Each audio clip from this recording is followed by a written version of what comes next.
Muito bom dia, boa tarde, boa noite, boa madrugada. No último vídeo eu falei da crise do Covid-19 e a crise econômica. Se você não assistiu esse vídeo, eu vou deixar um cardzinho aqui ou então um link na descrição. Vai lá e depois você volta para assistir esse vídeo, beleza? Bom, eu falei do problema, agora a gente vai falar das consequências desse problema. É claro que a gente não consegue mensurar e nem ter certeza de nada, mas eu vou usar como pauta a saúde, a economia e a sociedade, beleza? Eu vou iniciar com uma pergunta. Esse lockdown, ele é realmente necessário ou ele é um exagero? Bom, você pode achar que é um exagero, mas eu vou colocar como base aqui dados, fatos, para a gente conseguir chegar a alguma conclusão e não usar só o nosso achismo, beleza? Bom, no dia de hoje, dia 31 de março, a gente tem exatos, vou usar minha cola, 800 mil casos de corona confirmados no mundo e mais de 40 mil casos de óbito no mundo todo. No Brasil, eu acabei de atualizar e a gente tem 4.715 casos confirmados de corona positivo ou Covid-19 positivo e a gente tem 168 casos de óbito. Então, assim, eu não estou aqui para poder espalhar o caos, muito pelo contrário. Mas a gente tem que estar ciente do que é real e a gente também tem que ter cuidado, porque as manchetes negativas, elas vendem muito mais.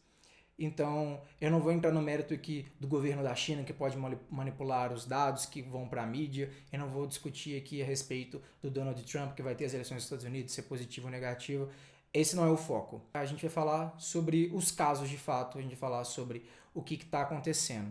80% das pessoas que contraem o vírus, elas geralmente são assintomáticas. 80% assintomáticas e 20% precisam de algum tipo de tratamento ou então elas precisam de ser internadas.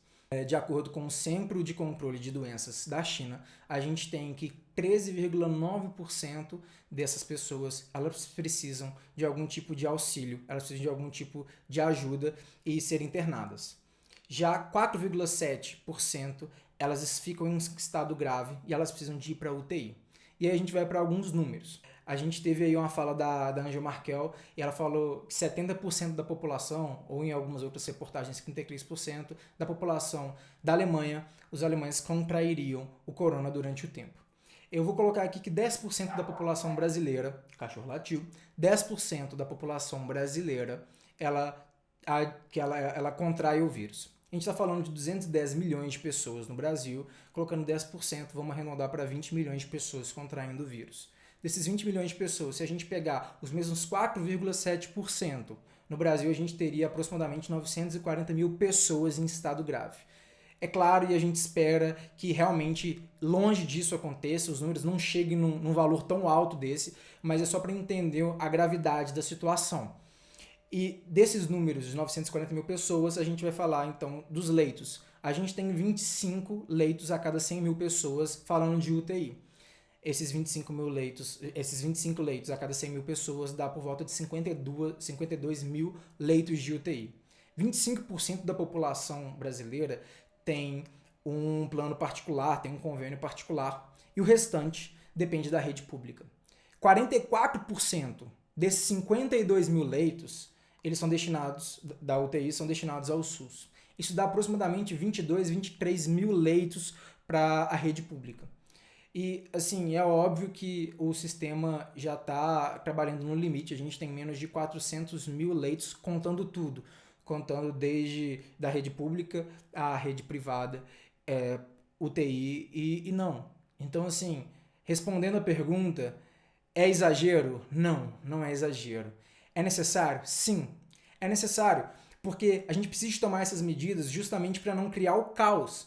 A rede de saúde ela tem que conseguir se preparar de alguma forma para a possibilidade desse vírus crescer exponencialmente. Então a gente tem que manter a calma, mas a gente também não pode ser negligente. E eu venho trazer também notícias positivas, tá? Essas medidas que a gente vem tomando estão dando resultados positivos. Você vai ver nesse gráficozinho aqui que os números de casos confirmados no Brasil têm diminuído. Mas essa quarentena, ela não resolve o vírus. Esse vírus não é resolvido por mágica. A gente está em casa e está tudo resolvido. Não. A grande questão é que esse vírus, essa quarentena ajuda a gente a ganhar um tempo.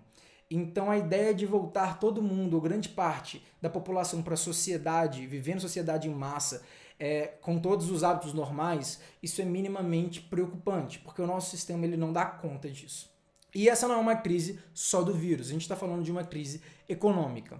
E crise econômica a gente fala de desemprego, a gente fala de pobreza.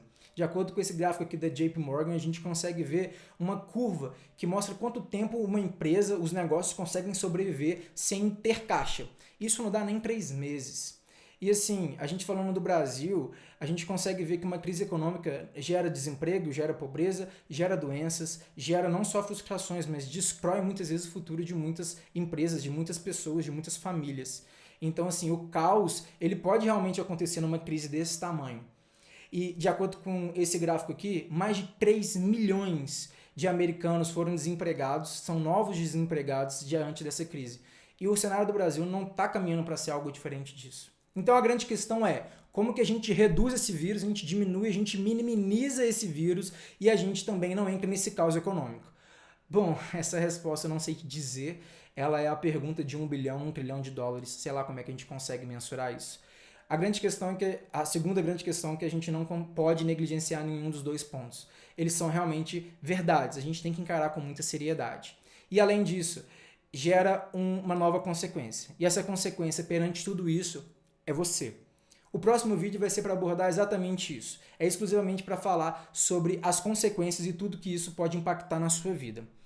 Então, eu vou deixar aqui alguns links de referências, vou deixar um vídeo do Felipe Ghisoli, do Universo Narrado, ele falou de forma brilhante sobre essa crise. Também tem, se você tem perguntas ou dúvidas frequentes, um vídeo que o Nostalgia do Felipe Castanhari também fez, muito interessante.